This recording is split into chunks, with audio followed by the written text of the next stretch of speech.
Hi guys, welcome back to master of price action channel once अगेन। Last video में हम लोग discussion किए थे एक इंडिकेटर के बारे में, और वो इंडिकेटर के बारे में वहाँ उसका एडवांटेज क्या है, कैसे आप ट्रेड कर सकते हो, उसके ऊपर पूरा डिस्कशन हम लोग किए थे। लेकिन वीडियो का क्वालिटी में कुछ प्रॉब्लम आया था एक्चुअली। रिकॉर्डिंग के बाद अपलोड करने के बाद कुछ उसमें रेजोल्यूशन का कुछ डिफ़ॉल्ट आया था, तो इसलिए मैं वो वीडियो दोबारा बना रहा हूँ। और इस वीडियो में हम लोग कुछ अपडेटेड वर्जन के बारे में भी डिस्कस करेंगे, कुछ अपग्रेड लाइक एडवांस पॉइंट के बारे में डिस्कस करेंगे। एंड इसको हम लोग लाइक इंडेक्स के अलावा कैसे स्टॉक्स में भी ट्रेड कर सकते हो उसके बारे में भी डिस्कस करेंगे। तो वीडियो को पूरा ज़रूर देखिए, एंड वीडियो पसंद आएगा तो वीडियो को लाइक एंड चैनल को सब्सक्राइब जरूर कर दीजिए। तो चलिए आगे बढ़ते हैं। हम लोग कैसे ये इंडिकेटर को सिलेक्ट किए थे वो पहले देख लेते हैं। पहले हम लोग नेकेड चार्ट में देखते हैं। ये बैंक निफ्टी का डेली चार्ट लगा हुआ है, और हम लोग इसको करेंगे टाइम फ्रेम चेंज, और इंडिकेटर को कैसे प्लॉटिंग किया जाता है उसके बारे में भी हम लोग डिस्कस करेंगे। तो हम लोग इंडिकेटर को पहले नॉर्मल पिवोट पॉइंट के साथ पहले देखेंगे, उसके बाद उसको एडवांस स्टेज में लेके जाने के लिए CPR यूज़ करेंगे, जो कि फुल फॉर्म जो हम लोग बताए थे सेंट्रल पिवोट रेंज। तो पहले पिवोट पॉइंट प्लॉट करते हैं। तो पिवोट पॉइंट प्लॉट करने के बाद आप लोग देख पा रहे हो इसमें जो लाइन है ऑलरेडी जो इसमें मेंशन है, जो R से सिग्नल दे रहा है वो रेजिस्टेंस है, जैसा R1 R2 R3 R4 R5 ऐसा रेजिस्टेंस है। एंड S जो दिख रहा है S है आपका support 1 support 2 support 3 support 4 support 5। And P जो है वो है पिवोट पॉइंट, एग्जैक्टली जो पिवोट पॉइंट। आप अगर आपके मन में क्वेश्चन आ रहा है पिवोट पॉइंट अगर है तो CPR और पिवोट पॉइंट का क्या डिफरेंस है, तो CPR एंड पिवोट पॉइंट का डिफरेंस ये है। पिवोट एक लाइन यहाँ पे एक लाइन आपको दिखाता है। जस्ट देखिए, जैसे ये पिवोट पॉइंट है तो ये P हो गया, ये P हो गया, ये सिंगल एक लाइन दिखाता है आपको जस्ट। ओके, तो पिवोट पॉइंट में तो पिवोट पॉइंट मार्केट क्या करता है, कभी कभी आप देख पाते हो यहाँ पे पिवोट में तो आता है ज़रूर, पिवोट में आता है, लेकिन पिवोट में सपोर्ट नहीं लेके वो नीचे ब्रेक हो जाता है, सपोर्ट को ब्रेक करके नीचे चला जाता है। यहाँ पे पिवोट है तो पिवोट को क्या है, पिवोट को रेजिस्टेंस नहीं लिया लेकिन मार्केट मूव हो रही है। लेकिन ये अगर आपने एक रेंज डिसाइड कर दिया, क्योंकि कभी कभी मार्केट क्या करता है, कोई कोई वीक बनाता है, जैसे ऐसे नॉर्मल अगर ऐसा कैंडल बनता है तो ऐसा बड़ा सा वीक बना देता है ऊपर की साइड नीचे की साइड। अगर यहाँ पे अगर मान लीजिए आपका पिवोट है तो ये नीचे टच करके आपका सपोर्ट को ब्रेक करके ऊपर आ जाएगा। तो ये एक अगर हम लोग ऐसा रेंज डिसाइड कर दे, ऐसा रेंज मार्क कर दे, तो ये और भी एडवांस स्टेज में चले जाएंगे। तो इसके लिए हम लोग यूज़ करेंगे CPR, जो कि है सेंट्रल पिवोट रेंज। तो CPR को हम लोग कैसे डिफाइन कर सकते हैं, CPR वो जस्ट पिवोट पॉइंट का एक एडवांस्ड स्टेज है जिसको हम लोग CPR से मेंशन करते हैं। तो CPR को हम लोग अगर प्लॉटिंग करेंगे तो हम लोग देख पाएंगे, जैसे यहाँ पे ये डेली चार्ट में लगा हुआ है इसीलिए ऐसा आ रहा है। इस टाइम फ्रेम जितना छोटा कर देंगे वो उतना आसानी से होता जाएगा, क्योंकि ये डेली के साथ साथ चेंज होता है ये रेंज। तो आ जाते हैं हम लोग छोटा टाइम फ्रेम में, जैसा 1 आवरली टाइम फ्रेम हम लोग कर लिया है ऑलरेडी। जस्ट अ सेकेंड, ये लोडिंग हो रहा है। हाँ, ये आ गया डेली के टाइम फ्रेम में। तो इसको हम लोग जैसे अगर कुछ चार्ट में अगर प्लॉटिंग करते हैं, जस्ट सेकेंड मैं इसको और भी थोड़ा नैरो कर देता हूँ रेंज को। या तो एग्जैक्टली आप देख पा रहे हो जो CPR हम लोग जो बोलते हैं उसको ऐसे मेंशन किया जाता है, 3 लाइन रहता है इसमें, इसको बोला जाता है CPR। और ये जो नॉर्मल लाइन है ये हो गया पिवोट, तो ये है पिवोट लाइन, एंड ये हो गया पिवोट जो CPR। तो सिंगल जो लाइन रहता है इसको हम लोग कहते हैं पिवोट, और जो 3 लाइन रहता है जैसे 1 2 3 इसको हम लोग CPR बोलते हैं। तो CPR हमेशा 3 लाइन से सिलेक्ट किया जाता है। तो इसका जो सेटिंग्स रहता है, सेटिंग्स आपको कैसे सिलेक्ट करना है वो मैं बता देता हूँ पहले। इसको CPR को आपको कैसे सेटिंग्स को करना होता है, सेटिंग्स में आ जाता है। तो सेटिंग्स में आपको इनपुट्स में क्या रखना है, इनपुट्स में अगर इंट्राडे ट्रेडिंग कर रहे हो तो आपको डेली पिवोट रखना है। अगर आप स्विंग ट्रेडिंग कर रहे हो तो आपको वीकली एंड टुमारो, ये दोनों पिवोट आपको सिलेक्ट करके रखना है। एंड स्टाइल आपको रखना है बाय डिफ़ॉल्ट जो है लाइक डेली पिवोट का रखना है, ठीक है, डेली। एंड जो बाय डिफ़ॉल्ट जो आ रहा है आपको सब कुछ मेंशन टिक करके रखना है, बाय डिफ़ॉल्ट ही रखना है, कुछ उसमें कुछ चेंजेस नहीं करना है। तो आपका ये ट्रेडिंग व्यू का प्लेटफॉर्म है, इसमें आप CPR को सिलेक्ट करके इसमें स्टाइल को बाय डिफ़ॉल्ट रखो और इनपुट्स जो है इनपुट्स को इंट्राडे के लिए only daily pivot and swing and positional के लिए टुमारो और वीकली, ये दोनों मेंशन कर दो। ओके, तो हम लोग सेटिंग्स के बारे में डिस्कस कर लिया है ऑलरेडी। तो हम लोग अभी देख लेते हैं कैसे पिवोट पॉइंट एग्जैक्टली वर्क करता है ट्रेडिंग में।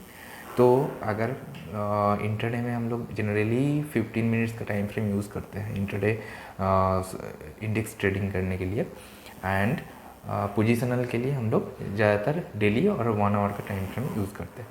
तो ये अगर हम लोग थोड़ा बैक टेस्ट करके देखते हैं कैसे ये काम करता है एग्जैक्टली, और इसका जो मैजिक है ये आपको बहुत ही इफ़ेक्टिव है एंड ये एक लीडिंग इंडिकेटर है, कोई लैगिंग नहीं। जैसा हम लोग नॉर्मली MACD और RSI जब यूज़ करते हैं वो क्या होता है, लैगिंग इंडिकेटर होता है।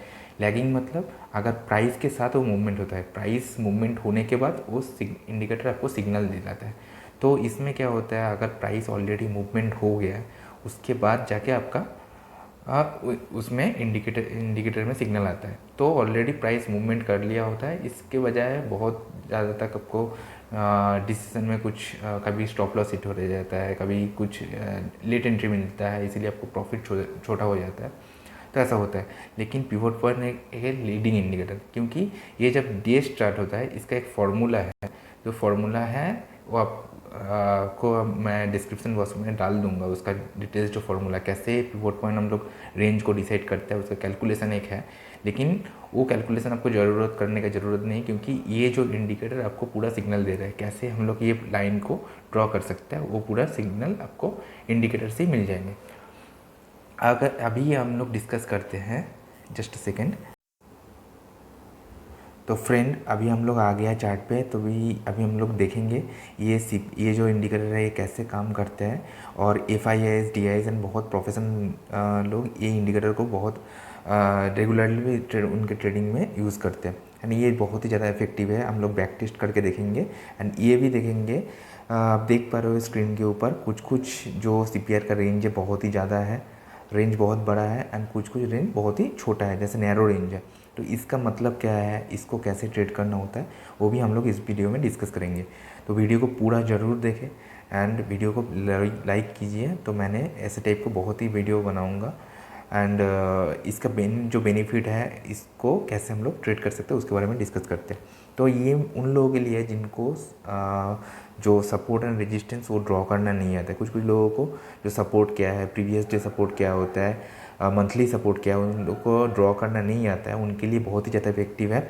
तो ये एग्जैक्टली काम करते हैं। हम लोग एक एग्जाम्पल के दौर से देख लेते हैं।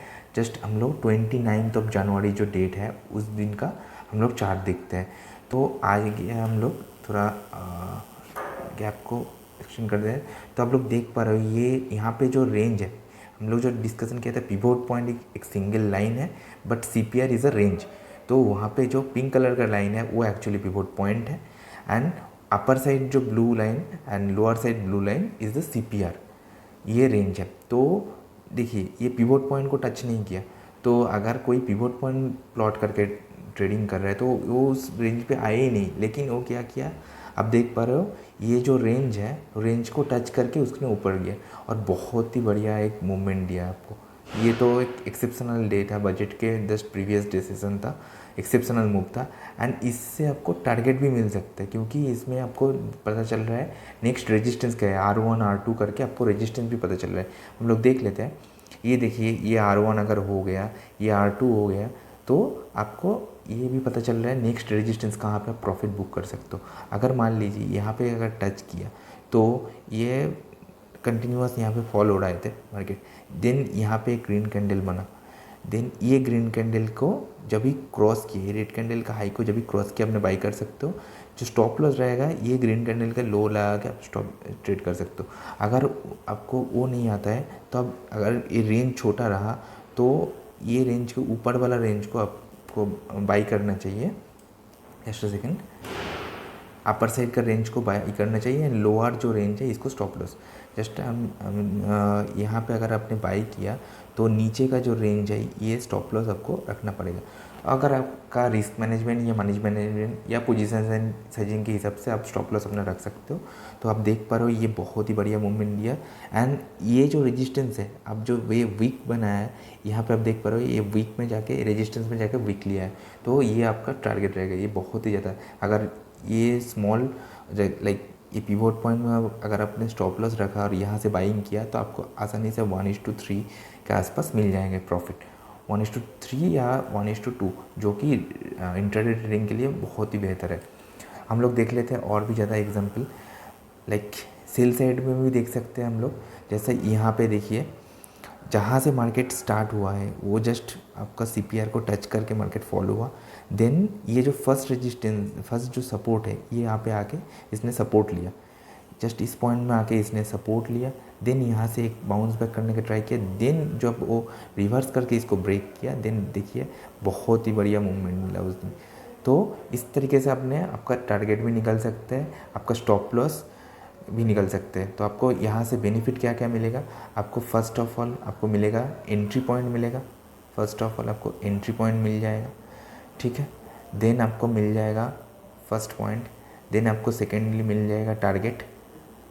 देन आपको मिल जाएगा थर्ड स्टॉप लॉस। तो 3 पॉइंट आप एक इंडिकेटर से निकल सकते हैं, और वो भी बहुत ही इफ़ेक्टिव इंडिकेटर।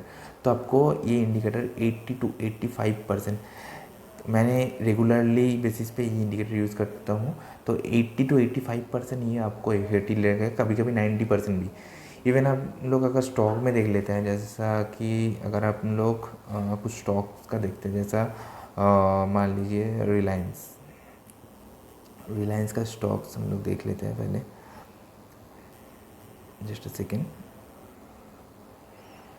हाँ, तो हम लोग रिलायंस का चार्ट ओपन कर लिया। तो इसमें देखिए, जस्ट नॉर्मल एक एग्जांपल के दौर से आपको दिखाता हूँ। जस्ट एग्जांपल रिलायंस का जैसा 8 फरवरी का चार्ट देखिए, ये जस्ट पिवोट पॉइंट को टच किया। देन वहाँ से एक बहुत ही बेहतरीन मूवमेंट दिया पूरा अप साइड। तो फर्स्ट आपको अगर R1 आपको फर्स्ट टारगेट, R2 R3 इसी तरीके से अपने टारगेट निकल सकते हो। देन अगर सेल साइड का व्यू रखे, देन अगर देखिए यहाँ पे रेजिस्टेंस लिया उसने, रेजिस्टेंस लेके, लेकिन इसको ये जो पिवोट पॉइंट है उसको उसने ब्रेक नहीं किया, यहाँ से सपोर्ट लिया, एंड सपोर्ट लेके नेक्स्ट डे कंटिन्यूस मूवमेंट किया इसने। देन थोड़ा और आगे चलते हैं।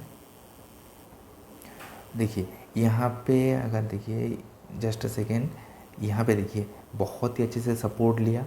देन ये तो अपना रेजिस्टेंस से पहले फॉल हो रहा था, देन आके सपोर्ट लिया, देन एकदम से अप ट्रेंड आके अप मूव होके ये फर्स्ट जो रेजिस्टेंस पॉइंट था ये जाके टच किया R2 में, ये R1 है। तो इस तरीके से आपको बड़े प्रॉफिट मिलेंगे, एंड बहुत ही बेहतरीन तरीके से आपको यहाँ से आप प्रॉफिट निकल सकते हो, एंड आपका रिस्क टू रिवॉर्ड रेशियो जो रहेगा बहुत ही बेहतर रहेगा। देखिए अभी हम लोग डिस्कस करते हैं इसका जो रेंज के बारे में। रेंज का एक बेनिफिट क्या है मैं बताता हूँ आपको। हम लोग एक बार देख लेते हैं। नॉर्मली इंडेक्स में उतना मूवमेंट नहीं रहता है, तो हम लोग अगर स्टॉक्स में उतना मूवमेंट नहीं रहता है, तो इंडेक्स में आपको ज़्यादा से अच्छा पता चलेगा। तो हम लोग निफ्टी बैंक को एक बार फिर से खोल लेते हैं। निफ्टी बैंक का chart, just a second, bank Nifty, just a second.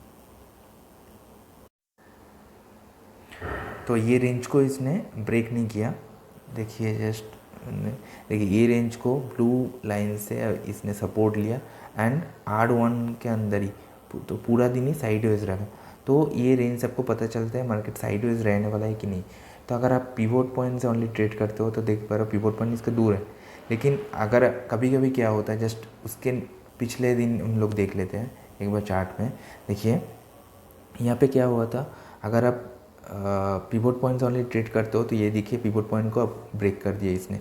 तो अगर आपने नॉर्मल पिवोट पॉइंट से ट्रेड करो तो क्या है, यहाँ से सेल करोगे आप, ऊपर का पॉइंट का वो स्टॉप लॉस है। लेकिन यहाँ पे रेंज का मतलब यही होता है, देखिए इसने पिवोट पॉइंट तो ब्रेक किया, लेकिन इसका जो लो एंड था उसको ब्रेक नहीं किया, वहाँ से मार्केट ने रिवर्स करके आपको टारगेट हिट कर दिया। तो ये एक बहुत ही बेनिफिट है इसका CPR का। तो ऐसे तरीके से आप लोग स्टॉक्स में ये इंट्राडे में फ्यूचर में भी इंडेक्स में ट्रेड कर सकते हो। जनरली इंट्राडे के लिए आपको मैंने सेटिंग्स दिखाया ऑलरेडी। अगर आपको देखना है तो पूरा वीडियो को और एक बार रिवाइंड करके देख लीजिए, तो आपको पता चल जाएगा कैसे सेटिंग्स को करना होता है। तो मैं बता ही देता हूँ फिर से एक बार। अगर आपको इंट्राडे बेसिस पे करना है, तो आपको जो सेटिंग्स रखना है, आपको डेली पिवोट का रखना है एंड टाइम फ्रेम रखना है जनरली 15 मिनट्स। एंड हम लोग 3 मिनट्स का भी चार्ट 3 मिनट्स नहीं 5 मिनट्स का चार्ट भी यूज़ करते हैं इंट्राडे के लिए। एंड पोजिशनल के लिए जनरली हम लोग, और पोजिशनल आपको इन daily, weekly and monthly pivot use करना है। Daily, weekly, only daily pivot use करना है आपको सेटिंग्स में, ओके। एंड पोजिशनल के लिए आपको monthly and weekly pivot use करना है, ओके। एंड पोजिशनल के लिए क्या रहेगा, पोजिशनल के लिए आपको जनरली टाइम फ्रेम जो रहेगा, time frame for positional time frame will be like 1 hour time frame and daily time frame. तो आपको मैंने एक एग्जांपल के तौर से दिखाया रिलायंस का स्टॉक्स में भी कैसे काम करते हैं। तो जो लोग स्टॉक्स में काम करते हैं उनके लिए भी बहुत ही इफेक्टिव है, पोजिशनल के लिए, इंट्राडे के लिए। तो आप लोग बैक टेस्ट करके देख सकते हो। एंड कोई अगर फ्रंट लाइक ट्रेड किया इसमें, तो आप लोग अगर प्रॉफिटेबल रहा तो आप कमेंट करके ज़रूर बताइए मेरे को। और आपको क्या लाइक किस टाइप का वीडियो चाहिए वो भी आप कमेंट बॉक्स में ज़रूर बताइए। अगर आपका कोई सलाह रहे तो मेरे को ज़रूर बताइए। एंड प्लीज़ इस वीडियो को लाइक कर दीजिए, चैनल को सब्सक्राइब कर दीजिए। तो मैं इसी तरीके से बहुत ही वीडियो बनाते रहूँगा। तो अभी के लिए फ्रेंड्स इतना ही, थैंक यू।